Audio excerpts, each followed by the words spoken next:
Hello students, welcome back to 10th standard MCQ. இந்த முறை introduction to trigonometry இருந்து question number 39 பார்க்க போறோம்.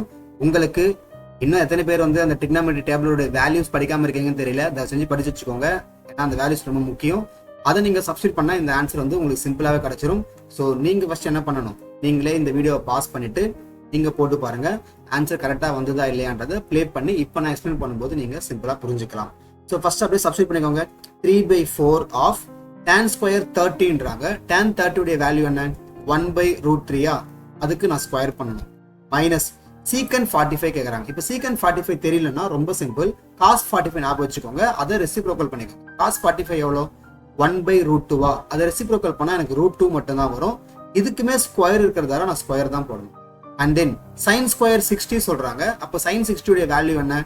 √3/2 வரும். அதையுமே நான் ஸ்கொயர் பண்ண போறேன். So √3/2 the whole square.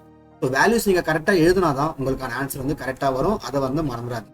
இப்போ சிம்பிளிஃபை பண்ணா you get the answer. So 3/4 into 1/√3 நீங்க ஸ்கொயர் பண்ணீங்கன்னா 1/3 வரும்.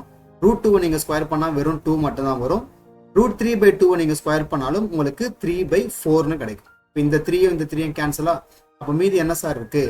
1/4 -2 + 3/4 அப்படின்னு இருக்கு. இப்போ 1/4 + 3/4 உங்களுக்கு என்ன கிடைக்கும்? 1 கிடைக்கும். 4/4.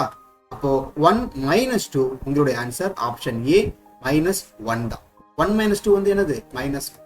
இந்த ஆன்சர் யாரெல்லாம் எனக்கு முன்னாடியே போட்டீங்கன்றதை மறக்காம கமெண்ட்ல சொல்லிட்டு இந்த பிளேலிஸ்ட் செக் பண்ணி பாருங்க. உங்களுக்காக நிறைய வீடியோஸ் வெயிட் பண்ணிட்டு இருக்கு. தேங்க்ஸ் ஃபார் வாட்சிங். I hope you understand the explanation. அப்படிதானே? சூப்பர். நெக்ஸ்ட் சம்ல பார்க்கலாம். Bye bye. சப்ஸ்கிரைப் பண்ணாதவங்க சப்ஸ்கிரைப் பண்ணிட்டு